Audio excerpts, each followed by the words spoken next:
45 record. Recording in progress, that's right. Thank you. Got it. All right. Last week we began our study of Hebrews. And the theme of Hebrews is the superiority of Jesus Christ. Amen. The author of Hebrews is not named. Remember, we talked about that. But it is written to Jewish believers. Even though it was written to Jews, we can learn a whole lot from it. It applies to everyone. From the first verses of Hebrews, it becomes clear that the book was written about Jesus Christ. The author begins by saying that Jesus Christ is superior to the prophets, and we studied that last week. Before Jesus came, God revealed himself to mankind through men and women who are known as prophets. We named many of these people last week. Much information was revealed about God through the prophets, but when Jesus came to the earth, he provided the complete revelation of God because, quote, he is the radiance of the glory of God and the exact imprint of his nature, unquote, right out of Hebrews chapter 1. When we look at Jesus Christ, we are looking at God himself. That's a beautiful thing to me. I've always wanted to see God and look at Jesus Christ and you see him. The next passage in Hebrews talks about how Jesus Christ is superior to angels. And that's what we're going to study tonight. It's Hebrews chapter 1, verses 4 through 14. And we'll take it a bit at a time as we go through it. But I want to start out by talking a little bit more about angels. What are angels? And I got a lot of this information from Wayne Grudem's Systematic Theology textbook. What aren't angels? Wayne Grudem was one of the professors at Southern Seminary when my son was going there, and is quite a Bible scholar. Wayne Grudem's definition for angels is as follows, quote, angels are created spiritual beings with moral judgment and high intelligence, but without physical bodies. The word angel from the Greek and the Hebrew is literally translated messenger. So, hi, Mary. Hi, Mary. Welcome. Hello, I had trouble logging on. Sorry. Sorry about that. I'm glad you're here. So angels are created beings. Nehemiah 9:6, and I'm not going to read it just now, but it says that God created heaven with all its host. And the commentaries say the host are the angels. That's the host means an army.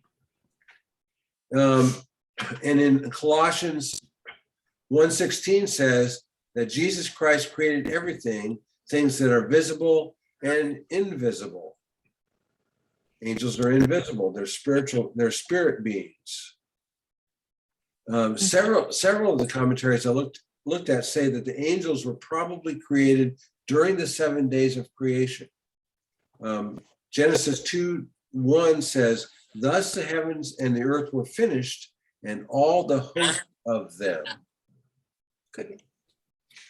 Exodus 20:11 says, "For in the 6 days the Lord made heaven and earth, the sea, and all that is in them, and rested on the seventh day.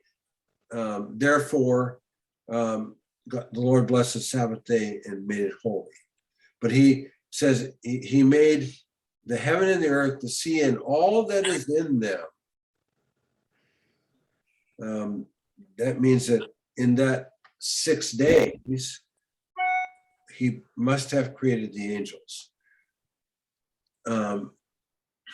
Some Bible scholars think that angels were created on the first day of creation, but really I think that's speculation, because it doesn't say. The Bible simply doesn't say. We're not given enough information to know when angels were created. We do know that they are created beings, however. Angels were created differently in many ways. First of all, angels are spirits without bodies. Although God sometimes gives them the ability to take on shapes that make them look like human beings. Remember when Jesus and a couple of angels visited Abraham and had dinner with him. So even though the angels were spiritual beings, God gave them the ability to take on a body that looked like a human body, whether it was or not, I don't know. Right, as needed. And I believe that people have seen angels, and angels show up. I believe angels show up around us and look like people, and they're not. Was it, what someplace, Hebrew somewhere it says you entertain angels unaware. Yeah. All the angels were created at the same time. Angels don't have the ability to procreate. When God created angels, he just created all of them at once. Matthew 22:30, Jesus said, the angels neither marry or are given in marriage. God created them at once. And as far as we know from the Bible, no more angels have been created since the original creation of the angels. We're just not told, so we don't know. Know that he made a lot of them. There is a lot of them, yes. Yes, well, Thousands on thousands. Yeah. next point, Oh, God okay. created a lot of angels. Yeah. And I'm going to give you some references, but we're only going to read one of them. So Deuteronomy 33:2 is one reference. Deuteronomy 33:2. We're not going to read it, but I'm just, if you're taking notes, you can write it down if you want to. Psalm 68:17 would be the next one. Psalm 68:17. The next one would be Hebrews 12:22, and we're going to get to that one later in our study, and that's Hebrews 12:22. And the last one is Revelation 5:11. It's Revelation 5:11, and we're going to read that one. I'm at it. You want me to read it? Certainly, please. Then I looked and heard the voice of many angels, numbering thousands upon thousands, and 10,000 times 10,000. They encircled the throne, the living creatures, and the elders. He was trying to put numbers to it. He was having, you could tell by the way he was using the numbers, it was more than he could count. We used to have an acronym that we used when we were in nursing, TNTC, too numerous to count. And I think that's where the Apostle John was here. He's seeing angels, and some translations say myriads of myriads, others say 10,000s of 10,000s. It's just a lot. Too numerous to count. TNTC, too numerous to count. Angels are moral beings. Angels were created like human beings with the ability to choose to obey God or to go their own way. Mm. Most Bible scholars believe that the angels had a point soon after their creation that they had to choose to obey or not to obey. And most angels chose to obey. But some sinned and were punished by God. Let me read 2 Peter 2:4.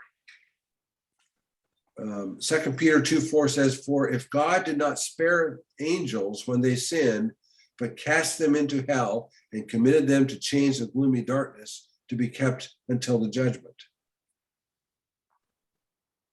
And then Jude 1:6, well, there's only one chapter in Jude, so it's verse 6 of Jude. "And the angels who did not stay within their own position of authority, but left their proper dwelling, he has kept in eternal chains under gloomy darkness until the judgment of the great day." Now, there's things I've been thinking about these passages, in that There are demons. So there are demons about in the world. There are fallen angels around. So apparently not all of them were cast into chains by God. So we don't know all that.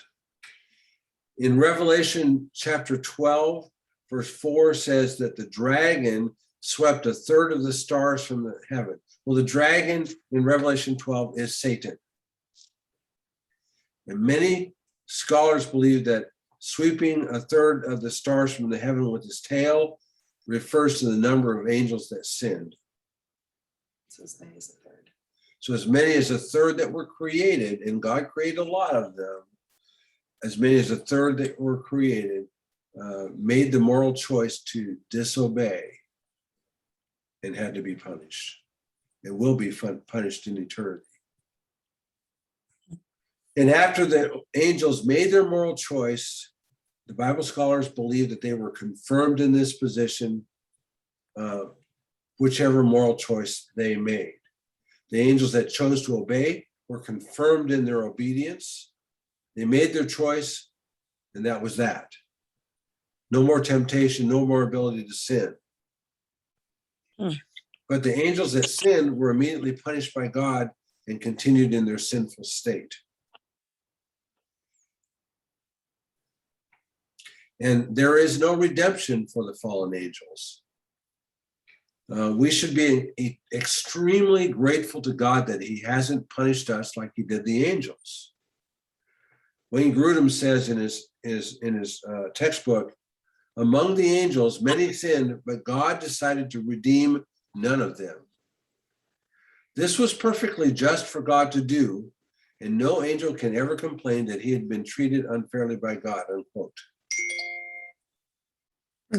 But punishment for sin is the same for people as it is for angels. However, God had mercy on people and sacrificed himself to give us a way to be redeemed from the punishment of our sin and eternal torment in hell. Praise God. Mm. Just like the angels, each person that is born must at some point in his or her life make a choice to either follow God or reject God. We all have to make that choice sometime in our life. The default choice is rejection. That's the default. If you do nothing. If you do nothing, you're rejecting God. If you do nothing, you're rejecting God, and you're on the wide road headed for destruction. People have the entire time that they're physically alive on earth to make this choice. But when they physically die, it is too late. That's just a sobering thought. We need to remember that.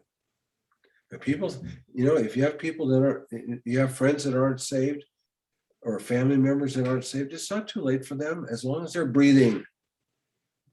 It's our responsibility to tell them the truth. It's not our responsibility to make the change in their life. Only God can do that. It's our responsibility to tell them and give them the good news about Jesus. So there are only, back to the angels, there are only two angels in the Bible that are named. Two good angels. Yeah. There's one other named Lucifer, who, we don't need to talk about him. So of the holy angels, there are only two named. And the first one is what? Michael. Michael. Michael is named in Daniel chapter 10, Jude 9, and Revelation 12. And the second angel named is who? Gabriel. It's Gabriel. Gabriel's named in Daniel 8, Daniel 9, Luke 1, and Luke 1. Angels are not omniscient like God. They can only be in one place at one time. Omnipresent, that's right. I said the wrong thing. I said omniscient. I meant to say omnipresent. They're not omniscient either. They're not omniscient either, right? They can only be in one place at one time. Daniel 10, verses 12 to 14 says, let me read it. Then he said to me, fear not, Daniel, for from the first day that you set your heart to understand and humbled yourself before your God, your words have been heard, and I have come because of your words. The prince of the kingdom of Persia withstood me 21 days, but Michael, one of the chief princes, came to help me, for I was left there with the kings of Persia, and came to you and came to make you understand what is to happen to your people in the latter days, for the vision is for days yet to come. So God sent Gabriel to talk to Daniel,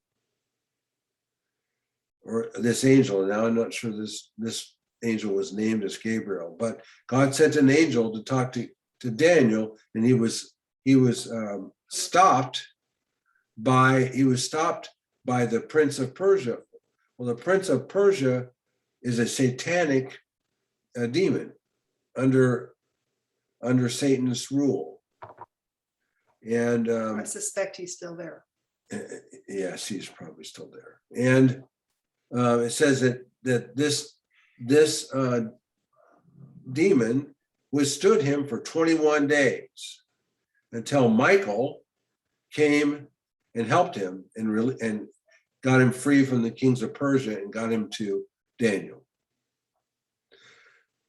So angels are powerful beings, but yet they're not all powerful, and they can't be all. They're not all present either. They have to travel. Angels are not as powerful as God is.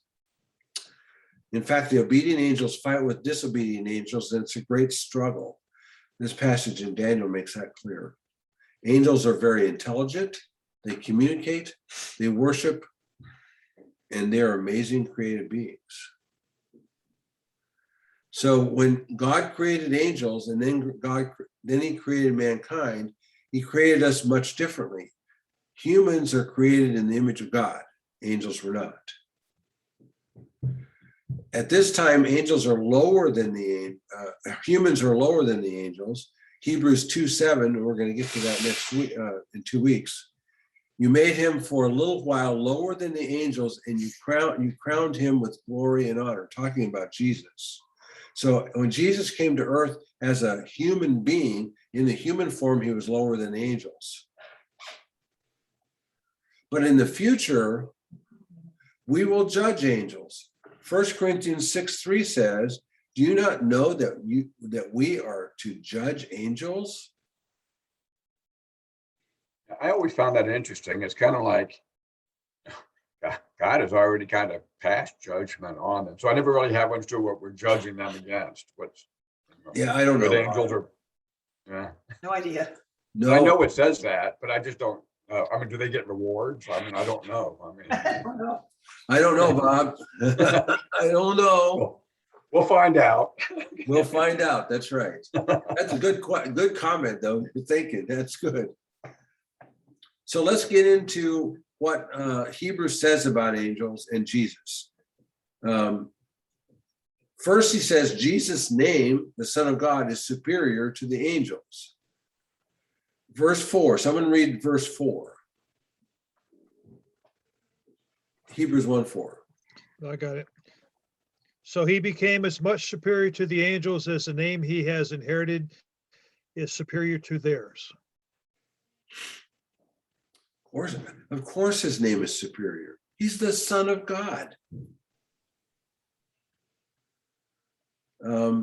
Verse 5 comes from Psalm 2:7. So I'm going to read Hebrews 1:5. For to which of the angels did he ever say, you are my son, today I have begotten you? Oh, I'm sorry. And again, I will be to him a father, and he shall be to me a son. Yeah, angels are never called God's son.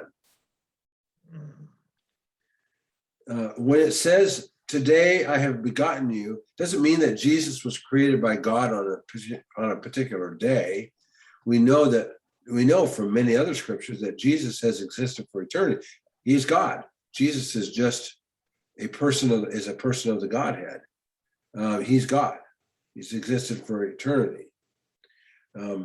However, this seems to indicate a new level of relationship with God after Jesus obeyed to the point of death.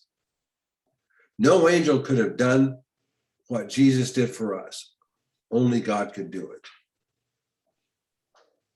Only God can satisfy the demands of God.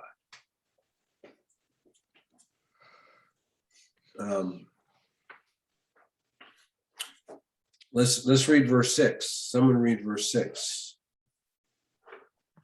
And again, when God brings his firstborn into the world, he says, let all God's angels worship him. Yeah, so angels only worship one who is superior to them. And the angels worship their creator, who's Jesus Christ.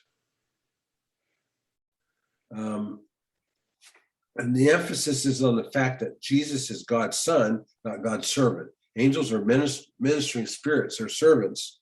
They're not the son, they're the servants.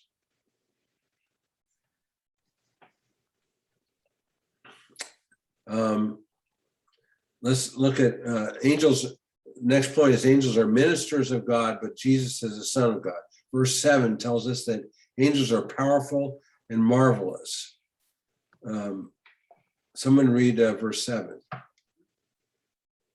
Of the angels, he says, And of the who angels, makes he his says, angels winds makes and the- his servants flames of fire.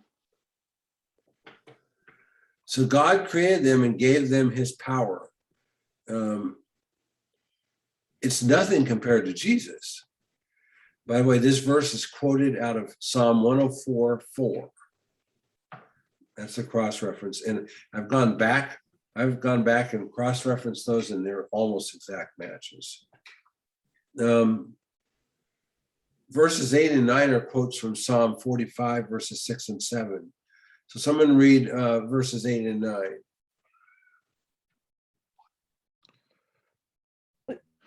But to the Son, he says, your throne, O God, is forever and ever. A scepter of righteousness is the scepter of your kingdom. You have loved righteousness and hated lewdnesses. Therefore, God, your God, has anointed you with the oil of gladness more than all your companions. So the writer of Hebrews attributes these words to Jesus Christ, the Son of God. Jesus is a king and will be the king forever. It says the scepter of righteousness is the scepter of your kingdom. Kings carried scepters. Symbol of authority. The key to Jesus' rulership is righteousness. When Jesus sets up his earthly kingdom, he will not tolerate wickedness. He will swiftly punish it and deal with it. And we're told in Revelation that Jesus will rule with a rod of iron. He will reward righteousness and punish unrighteousness. That's just the way it is. Because Jesus is holy and just. And it sounds kind of severe, but when you think about it, he's also going to rule in mercy and grace and love, which no earthly ruler has ever done. Ever. Okay, let's look at verses 10 through 12.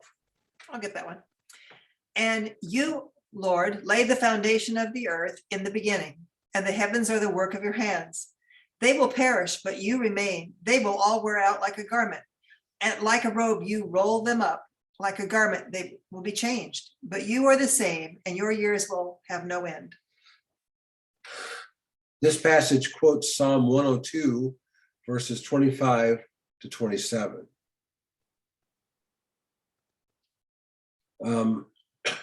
Jesus was and is the author of creation. He created both the heavens and the earth. When the heavens were created, the heavenly host was also created. We've already established that. Therefore, Jesus Christ created the angels. And the thing is, the creation won't last, but Jesus Christ is going to go on forever. We're told in Revelation 21:1 that the current heaven and earth will be destroyed and be remade by God. This is far above the ability of any angel.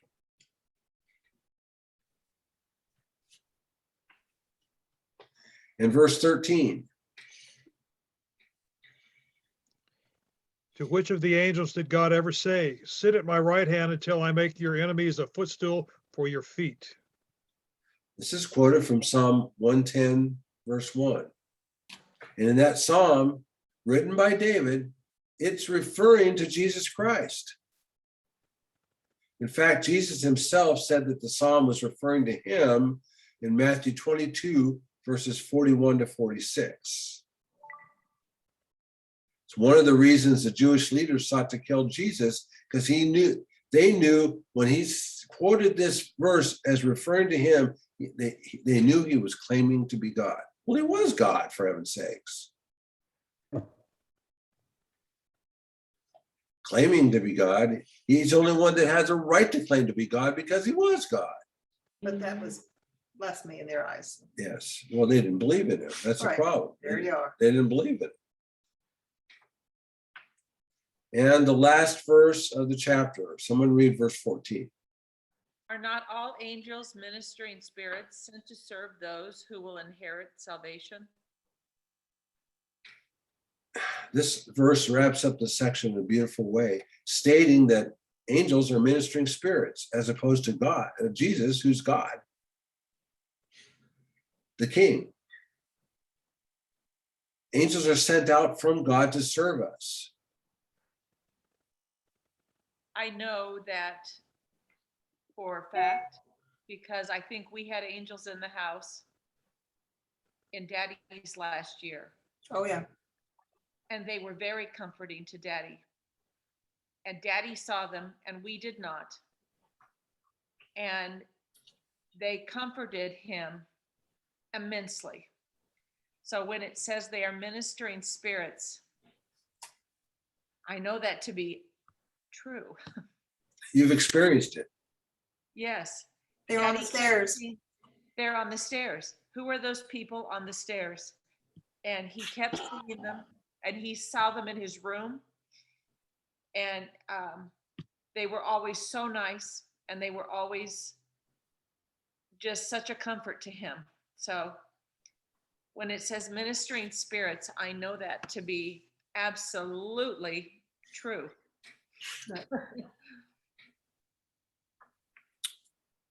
There's a lot of disagreement about whether there are specific guardian angels. However, it's clear from this verse, and it's clear from your example, Dorothy, that angels are around us serving our needs at God's command. Yeah. We don't see them, or our spiritual eyes are closed in this life most of the time. However,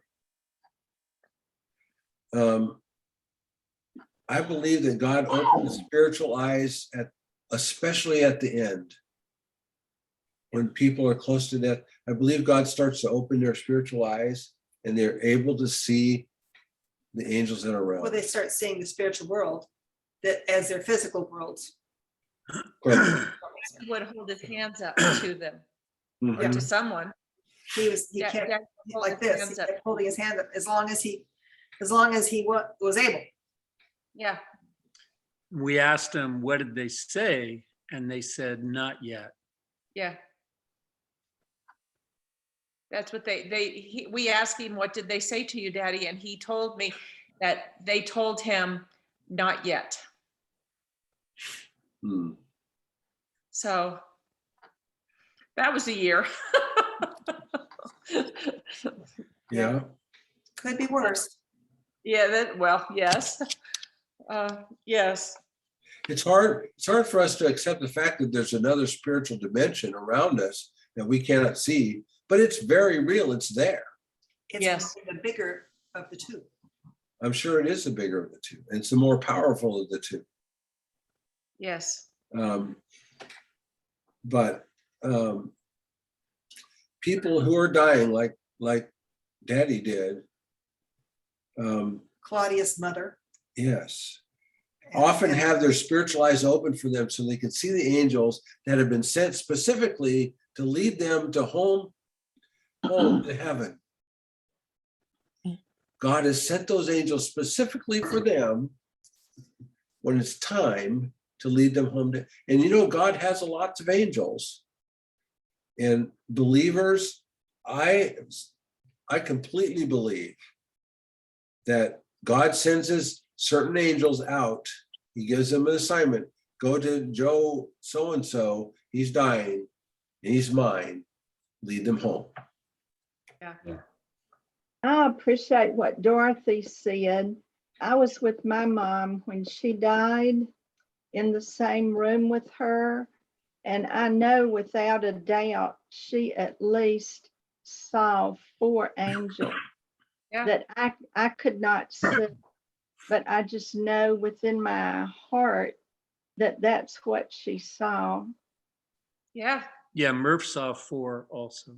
yeah, I mean, it shouldn't surprise us. I mean, we see in a few dimensions. Well, in physics, you can account there, they can already account through mathematics, 10 dimensions. A God could have there could be thousands of dimensions. I mean, God can do anything. But just like light, we only see so many spectrums of light. I don't remember how many spectrums we think there are. But there's so much we don't see. So to think that there's a whole spiritual realm out there, that shouldn't surprise anybody. Yeah. yeah. Yeah. Yeah, why should we be so surprised? That's right. Yeah, it's not like we know everything, right? Or see everything, or Yeah. I mean, it's crazy. I remember as a child, I had a little prayer book. Now I lay me down to sleep. But the second verse was, there are 4 angels at my head, the 4 corner posts of the bed. Matthew, Mark, they said Matthew, Mark, Luke, and John, bless the bed that I lay on. But I always thought 4 angels, one at each corner of my bed. I always appreciate Psalm 91:11, for he shall give his angels charge over thee to guard thee in all thy ways. Mhm. Maybe that's where guardian angels come from. I believe Yep. that there are angels around us. There's probably angels in our presence wherever we are sitting right now. Yeah. And Thank goodness. but Yeah, they're probably slapping us in the back of the head. but think about those angels who have that special mission to go and bring home loved ones of God. What a wonderful mission that would be. Wow. For an angel. I like my Living Translation that says, therefore, angels are only servants, spirits sent to care for people who will inherit salvation. Affirmation. Wow. Wow. So angels are wonderful beings. They're holy beings. I believe that It's not people who die. it's not people who die. Angels are created beings by God, and they're powerful. And you know that they're powerful, and they don't take abuse from anybody. Remember Zechariah, who was the high priest? He was the father of John the Baptist, and he started questioning Gabriel. How can this be? And Well, it's more like that can't be. yeah, and Gabriel said, "It's Who do like, you think you are? it's like, who do you think you are? I am Gabriel. I stand in the presence of God. I stand in the presence of God. You're going to be deaf and dumb for a while." Think about that. Yeah. Yeah, Says that. He had 9 months to think about it. yeah, at least. Yeah. And so, angels are powerful, but they're servants of God, and they do what God asks them to do, and they're out there ministering to us. They're ministering spirits. They're ministering to us. That should give us comfort. We don't worship the angels. We're just happy to have them there. We worship Jesus. Sorry. Got to be careful. There's a bunch of new age stuff out there that says, oh, you should get in communication with your angel and give him a name and talk to them and stuff. That's very, very dangerous because you don't know who you're talking to. So Most people are doing that are actually communicating with demons. So no, you don't want that. Well, and clearly they're sent from God to care for us. We don't ask for them. Right. We don't- It's yeah. God's, That's God's it's God's thing. action. Yeah, Mhm. and their names aren't important to us. And names aren't important, or God would have given them names, and he only named 2 of them. well, that we know. I mean, that there's only 2 of them that are named to us that we can recognize the names. When we get to heaven, we'll be able to communicate with all of them and probably have great conversations with them. Who knows? Who knows? Who knows? I But read a verse in the Bible that said that Satan could depict himself as an angel of light.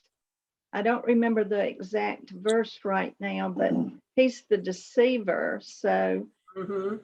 I don't doubt that at all. You have to be very, very careful. yes, we do. We do. Mhm. And keep our focus on Jesus, because he's superior to the angels, as the writer of Hebrews has told us. He's greatly superior to the angels.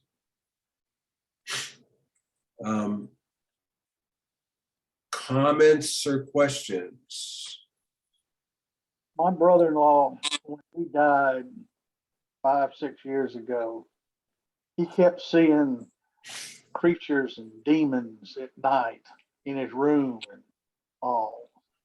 And I've heard stories like that, like on TV preaching or something. But is there anything in scripture saying that the demons also can take you to hell or whatever? No, I'm looking for the verse. I don't know. I'm not,